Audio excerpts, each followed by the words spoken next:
Hey, good afternoon, everyone. It's Michael Simpson here, the founder and senior instructor for the National Commercial Real Estate Association with you here today. Today I wanted to share with you a question that always comes up, and that is, how do I get in front of people? How do I go about getting business? What do I actually do to do those things?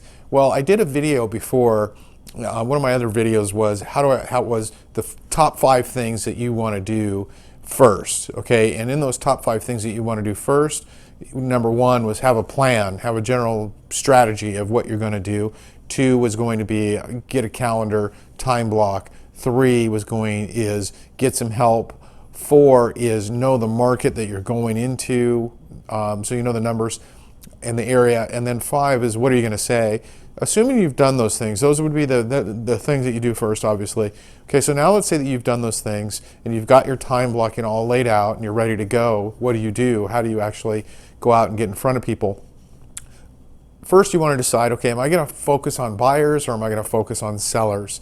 Now, I'm a listing agent. I love sellers. I prefer listings for numerous reasons that I talk about all the time. But let's say you wanted to go after buyers. Okay, so what I'm going to do the sellers in another video and how you get listings with sellers. For now, I want to talk about how you would maybe target buyers. And really, there's 2 ways to target buyers. There's really 2 ways to get buyers. One would be they just fall on your plate. You just get referrals sent to you for commercial and investment properties, and you kind of know how to do that. You just walk around and go about your daily business, and those things are just going to happen in our world. So that's pretty easy. The second thing is that if you actually wanted to go after them and target them, so there's several different ways to do that. First of all, the number 1 way to get business always, I believe, is by talking to people you know. Sure, we can go after the cold people that are out there, and I'll talk about that, but why do that first when you haven't spoken with the people that are right in front of you? So an easy thing to do would just be to use this script. Hey, I just partnered up with a 35-year veteran in commercial investment real estate, and we've added commercial investment real estate to our portfolio of services. Who do you know that's thinking about buying or selling commercial investment property in the next 12 months? I mean, a real easy script that you can use, and just start calling the people you know and say, use that script. It works. I mean, I can tell you that 100% of the people that do that get business from it. 100%. Okay, now not 100% do it, because that's just the way it is. I'll make suggestions and people don't always do it. But I can tell you 100% of the people that I've talked to afterwards to follow up have gotten business. So it really works well. And we all should be talking with people we know about investment property. Now, remember, when you're using that approach, it's not just commercial business. As far as what I'm concerned, we're talking about single-family homes that are rental properties and flippers and vacation properties and duplexes and triplexes, 2 to 4. That's considered residential, but it's also investment property. And that's one of the things that I suggest that you tap into, is talk to the people you know and ask them if they've using that script. Let's keep that in mind, and we're also talking about investment property at the same time. So that is probably the number 1 way to get business and the number 1 way to get buyers, and the best way to go about it, because it's warm, it's people you know. The second way to do that would be going through agents in your community. One of the things I did right away was I created a newsletter, and I created a nice newsletter. It was 8.5 by 11, it was color 8.5 by 11, and I created that, and then I started mailing that to my grid, and I printed 10,000 copies at one time, because the outside had a shell of the Queen Mary and Spruce Goose. So I paid a professional photographer to take a really nice photo of some photos for me, and then I picked one that I liked that had this Queen Mary and Spruce Goose on it, and I put that on the outside of my newsletter, and I started mailing that to my grid system, which we haven't talked about on this video, but I've talked about on other videos. And a grid system is how we go after sellers, which I'll talk about on the seller side of the video that I'm going to do. And I would mail out the postcard to the grid. But the other thing I did was I would use that newsletter and I would mail it. Now, I didn't mail color. I made black and white copies because it was a little more economical, where I wanted to use color for my grid, but I didn't want to use color for all the agents in the community because it was just too expensive to do that. So I had the same newsletter that I was already working on and already doing every month anyway. I would just turn around and burn black and white copies of the newsletter and mail it out to all of the real estate agents in the community. Now that worked really well. Two things that I like about a newsletter. One, that newsletter that I was doing is that when was the last time you got an 8.5 by 11, which is the size of an 8.5 by 11 piece of paper, in the mail, color or black and white even? We don't see that a lot in these days. We kind of used to do a lot of mail, and then we moved away to mail, and then we moved to text and social media and things like that. So mail can be really effective, and an 8.5 by 11 color postcard or black and white postcard is extremely effective, or newsletter is extremely effective.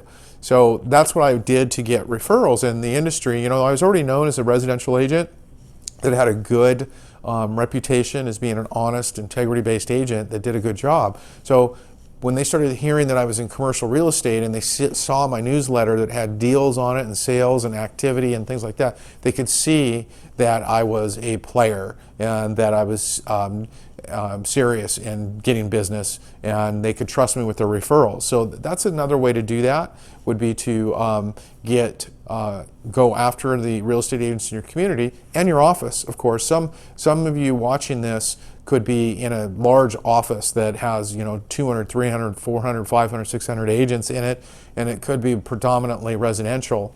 And so you could just use that as well to get referrals within your own office. So that works really well. The third thing would be to look at the grid system. Obviously the grid system is a way. Is on my other video. I've spoken about on the seller side what that grid system is, and it's a way to go after sellers using these strategies and techniques.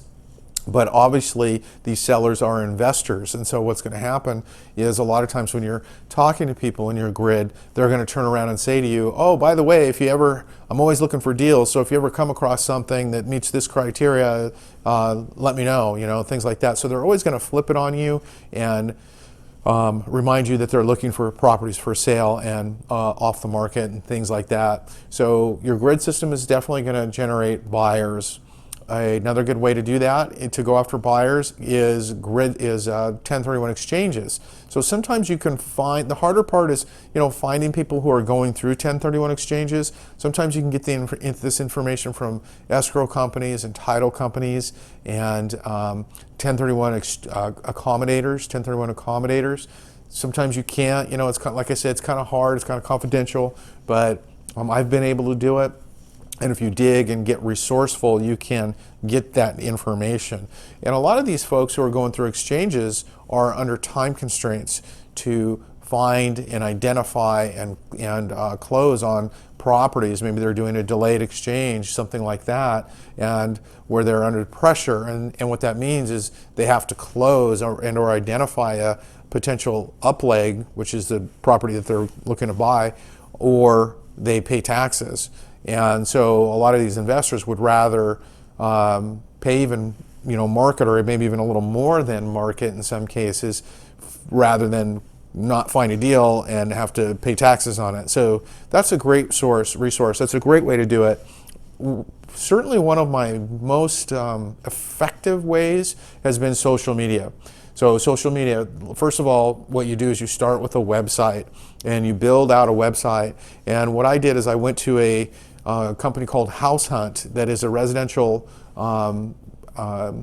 website builder, and they also guarantee that you'll be in the top 3 of search engines for 3 phrases. So I went to them and said, hey, they do it for a residential, and they're still around right now as I'm shooting this video. And I went to them and said, hey, have you ever thought about doing this for commercial real estate? And they said, well, we never have thought about it. We've never done it, but we would. And so I purchased a website from them, and you pay a one-time fee, and then you pay a monthly fee to keep it active and to stay in the top 3 of search engines.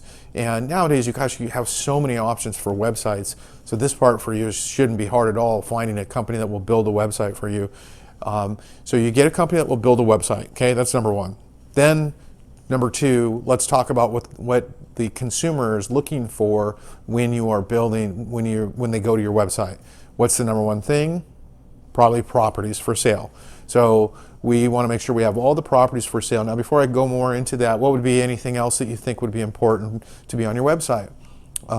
Maybe statistics. In this case, we're talking commercial real estate, so we're talking about cap rates and return on investments and comps and things like that, trends that these investors want to know in the area that in the area that you're focusing on, and then also the product type that you're focusing on. So we're also talking about being specific to a certain product type now at this point, in my opinion. Some of you watching this can be in markets that are rural, and if you're in a rural marketplace, a lot of times you kind of have to focus on multiple product types or just everything in general and be a generalist. But in a lot of markets, if you are in a densely populated market, you don't need to do that, and you shouldn't, in my opinion. You should focus and zero in on maybe one product type, maybe two, because there's so much involved in doing these deals.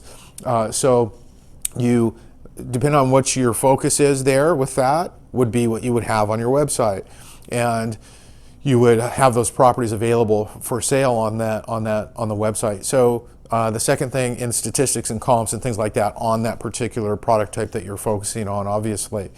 What else would they be looking for on your website? Maybe a little bit of information about you, about your, to make sure that you've got the credibility to do the deal. All of us should have reviews, great reviews with Yelp and all the other methods of having reviews out there, Google and Facebook and all these other things. You definitely want to spend some energy and time on making sure you've got some good solid reviews. It's really important.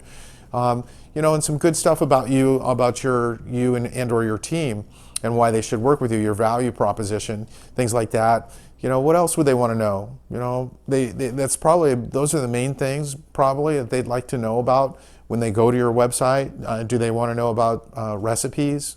Probably not. It's probably more residential. So keep that in mind, that just keep your website applicable to what the consumer is going to want to know when they go there. So let's say that you put properties. How do we get properties now in commercial real estate on our website? So when I go to your website, I can search for properties for sale, make it a one-stop shop for me. It's a little harder in commercial real estate to do this. We would have an IDX. The challenge with IDX in a lot of these markets is that it doesn't tie into the commercial. A lot of the MLSs don't have a lot of commercial activity flowing through them in most of these markets. But but it is, they do have some. And they do have investment property, which again could be single-family homes or twos and two units, 3 units, 4 units. So you want to have an IDX, connected to your website, so that people can go there and search for properties for sale. That would be one way to do that. Another thing that I was able to do a while ago, but I'm not able to do this as I stand here anymore because of all the changes in the industry, and that was I had a widget. So I was able to get a widget from LoopNet, and I'm going to throw out some terms here, some tools that we use in the industry. So as you're watching this and you don't know what LoopNet is, and CoStar and AIR and Crexi and some of these terms I'm going to use right now, you've got to watch one of my other videos, go to my class, things like that, so you can understand some of these things that I'm referring to right now. But these are tools that we use in the commercial industry that I've spoken about before on other videos or in my classes and training events that I'm not going to cover right now. So you would get a widget, if you can, from LoopNet, CoStar, AIR, Crexi. Those would be the big four that you can, at the time I'm shooting this anyway, that you can pull data from. Some areas in cities and states I realize have like a commercial MLS, or their MLS is actually pretty active for commercial real estate. That's awesome, because you can use the IDX in those areas. So it's hard for me to do these videos when I'm just talking general, not specific to any one city or state. But keep those things in mind. Now, you may or may not be able to get widgets from those sources that I'm saying, but ideally, if you can make it so that I can go to your website and I can search properties for sale, commercial specifically, properties for sale off of your website, and then I don't have to go subscribe to these other resources that are out there, obviously that's killer. Okay, that's awesome if you can figure that out. I was able to do it, like I say, with widgets and things like that, but standing here right now, it's a little more difficult to do that. Okay, so that's one way to do that. People want properties. The other way to have properties on your website would be to load them manually, which is also something else that I do. So what I'll do is I'll go into an area. Okay, so let me just give you an example. My market is Long Beach, California, which is why I had a picture of the Queen Mary and Spruce Goose on my newsletter on the cover. So I'm going to go into, and Long Beach means LA to Orange County to Riverside. You know, these are the areas around here that I would be able to work in effectively and be willing to go to, because it makes a lot of sense with the commissions that are and the size of these transactions. So I would go to Los Angeles, let's say, and pull 2 units. I would go to Los Angeles and pull 50 units. I would go to Irvine and pull 4 units. I would go to Costa Mesa and pull 3 units. I would go to Long Beach and pull 25 units. My niche is multifamily. I've done a little bit of everything, a lot of other product types, but my main focus has always been multifamily. So when I'm setting up the website for my system for targeting buyers, I just honed in on multifamily. So the purpose of this, hopefully you get an idea of how I do this, is to make it so that when the consumer comes to my website and does a search, pretty much anything they search for is going to generate something. 1 or 2 or a handful of properties will pop up that as showing as available. That's why I'm trying to grab a little bit of everything from a little bit of everywhere in the market that I want to focus in on. Okay, so then when they go there, they're going to find some properties using those 2 methods. Now, ideally, you know, it would be best to use both of those methods, where you are having method number 1, which is you've got some sort of button and IDX and widgets and, you know, ways for them to search, and that for using the tools that we have available to us as real estate agents. And then the second way would be where you're loading them manually. You could do 1 or 2, option 1 or option 2, but ideally it would be best to do both, where you've got all the above going on your website. Okay, so now you have this website where people really want to be at, because it has all this information on it, and now it's just a matter of, and it has everything. Think about it. You want to set it up so that the consumer can go there and not have to go click away. Okay, so that's the thought process behind this. And then you want to go there, then you want to begin to drive traffic there. So how do we drive traffic to any one location with social media? Well, there's a lot of different ways for us to do this, but pay-per-clicks, number 1 way. Okay, so we hire a company that, either it's a company that does this within the building out of their website, or it's a company that doesn't, that's all they do. They don't do websites, but they drive traffic to different websites. Either way works. And then you hire them to drive traffic to your website based on phrases. And what I've seen typically is these companies will say, hey, we'll give you 3 phrases. And so then you choose the top 3 phrases that you want to use. Multifamily for sale in Long Beach, apartments for sale in LA, apartments for sale in Orange County, commercial real estate for sale in Irvine. You know, the top 3 that you want to use in your market for your product type. Now, the key to this is also tracking and, you know, checking Google yourself and running the phrases and making sure that company's doing a good job. I've always been on top of that, meaning I'll search myself, and if I don't see myself in the top 3, I'll say, hey, wait a minute, you know, I'm not in the top 3 here, and shoot them a quick message saying, take a look at it, and I'm on it. I'm kind of tracking it myself on a regular basis. Okay, so that would be one way to drive traffic to your location, your website. And then the second way to do that would be to organically do it, where those are called pay-per-clicks, where we're driving traffic to your website by paying for it. Where organically would be videos, blogging, photos, information, content driven, to where you're reaching out to them through organic methods. All of us should be doing these videos like this. Now, I also know from doing a lot of training events and talking to a lot of people that there's, not everyone's doing videos at the time I'm shooting this, even though we know that we should. In the future, most of what we see online is going to be literally seen. It's going to be videos. So if you're not doing videos on a regular basis, you're going to get run over. You're going to get left behind. You got to start doing videos. You have to do videos and get over the stuff about, oh, my hair doesn't look good. Now granted, I don't have to worry about that, but get over those things, okay? My hair doesn't look good, my jacket's not perfect. Get over that stuff. It's called analysis paralysis, and the more you do that, the harder it is to actually start. Just start doing it and start shooting things. Okay, you could do, in residential real estate, it's super easy. You could just do an open house. Hey, it's Michael, and I'm here at the 123 Main Street, and I'll be here from 1 to 4 today, and we've got some cookies. Come on by, and that's so easy. You could do a tour of the house. I mean, that's super easy. In commercial real estate, same thing. You just do it when you're doing a walkthrough. You could shoot it when you are driving by, when you're pulling comps. I mean, there's all kinds of ways for you to do videos. Just do it, and then once you start getting good at it, or used to doing it, I should say, then you could start to worry about getting better at it. Your iPhones and your Androids. I mean, these cameras these days, I'm shooting this right now with an iPhone, have some of the best quality phones, cameras that are out there, unless you go high-end Hollywood type of stuff. Then you can start worrying about things like a microphone. This is like a $25 microphone that plugs into the iPhone.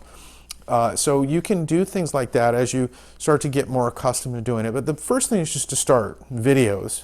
Ideally, really, at this point now, I think videos are already surpassed by live streams. Live streams like Periscope, which feeds to Twitter, and Facebook, which obviously is Facebook, which is Facebook Live. So doing these kind of live feeds, when you do these live feeds, they feed directly into your friends' news feeds. Why is that? It's because Facebook wants you to do it. Twitter wants you to do it. These locations want you to do these things, so they reward you by doing that, by making sure it feeds right through. So these are examples of why you need to be doing these things and how effective this stuff is. So ideally, you're doing a combination of these things: videos and live streams and photos and blogging and content, and then that is pushing your website up higher into the search engines and the rankings, and then you tie that together with the pay-per-clicks, boom, you're going to be in the top, of search engines on a regular basis. And for commercial real estate, you guys, I don't see this being done, even though I've been talking about this for years. I'm still not seeing real estate agents doing this. For the most part, I see companies, the big firms, CoStar and LoopNet. When I Google commercial real estate for sale in a community, I'll see the big firms, the full-time commercial firms. I see those, but I don't see a lot of real estate agents doing this yet at the time I'm shooting this. So it's a huge opportunity for you, and it really, really works. And what's going to happen is then what happens is people come to your website, they get what they want, they have what they need, and then you're going to use things like registration forms and autoresponders to capture them. And then you capture them using these methods, and then once you capture them, then they go into some sort of CRM, which is a customer relations management system. And then you are dripping on them, and you're contacting them, and you're basically going after them through follow-up, which is a whole nother conversation.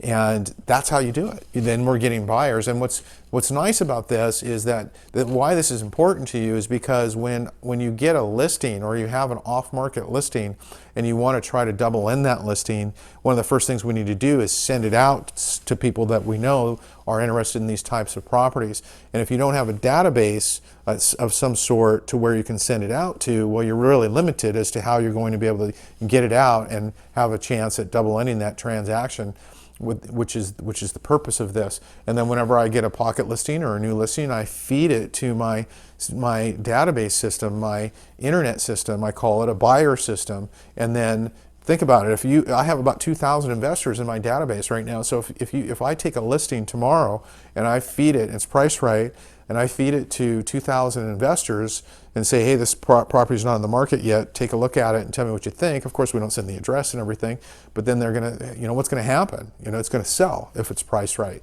So it works, it's real effective, and that's a method of getting buyers, which does two things. It gives you the ability to go work these buyers if that's what you really want to do, or it gives you the ability to double in transactions and get your listings sold within your own little organization, which is why I really did this and why I enjoy the internet system and the system that we're talking about putting together. Now, I've also gotten sellers from this as well, but mostly what I'm going to see and what I've seen is buyers. Now, the last way would be to go after, oh, by the way, that website, you want to make sure you have an off-market button on there. That would be the other thing, is you want to have off-market button, which is what they're mostly looking for, right? So then you have them jump through a couple more hoops in order to be in that category. So, and obviously you need to have some things in there for them to look at when they're there, which how do you get pocket listings is kind of a whole nother story. I'll save that for the seller side of the transaction when we're talking about how you go after sellers. Okay, but gosh, that works. It's really, I've probably made $1 million plus off of that one system right there. I know I've made hundreds and hundreds of thousands of dollars from it for sure. Really, without calculating and sitting down, I'm not positive on how much, but it's certainly hundreds of thousands, and I'm thinking over millions when I've done that system. It works. It's real effective. The other way to do this is going after tenants. It could be, any product type that you really are interested in. I did it a lot with industrial because it works really well with industrial, but it also works with any type of property type that's out there. These tenants are sitting in there leasing space, and a lot of times, especially if you get really good at SBA loans, Small Business Administration loans, things like that, where they can buy it and be an owner user with 15-20% down and get a good commercial loan at a fixed rate. Get really good at understanding the programs that are available to people like that, like these doctor programs that are out there is another way to another tool or another way to go after tenants. Doctors that are in medical and leasing the space can qualify for really good loans. So they have a lot of these programs out there. So understand some of these programs that are out there, and then you can just go knock doors or cold call them, whichever you want to do. I like to knock doors, just get out and go see them and talk to them about owning instead of leasing. And I'll show, I'll give them lease versus own reports, lease versus own analyses, showing them, yeah, you're leasing right now, but if you were to buy and you have the tax advantages considered, here's what your bottom line would be, which a lot of people don't know that. They just look at the payments and say, okay, well, what's my payment with leasing and what's my payment with ownership? As you probably may know, there's lots of benefits from owning real estate, and the lease versus own analyses will show them those benefits. That's really important because they may not know those benefits, and even if they do know, it's important that they look at them and see them. And a lot of times, they can buy a property with, like I say, a low down payment, and their payment's going to be less or about the same after those benefits as if they were leasing space, which means it's a no-brainer to buy instead of lease. Okay, so those are some ways to do that, to go after these buyers that are out there and get them into your pipeline so you can make some more money. Now, I'm also going to talk about sellers, but I'm going to save that for another video on how you go after sellers and get sellers coming into your pipeline. I know I covered a lot. I hope it was valuable and informative for you and helped you out. I want to be a resource here for you. If you need more help or you have questions, reach out to me and we'll get back with you. You can go to our website. We have lots of videos. We have lots of content. We have lots of podcasts. We have lots of things that are out there right now. So just reach out to our website and go to our website, and you can watch some of our other videos and podcasts and things like that we have going, okay? So, hey, thanks for watching, you guys. I appreciate it very much. Hope this, as I said, was helpful for you today, and go get your unfair share.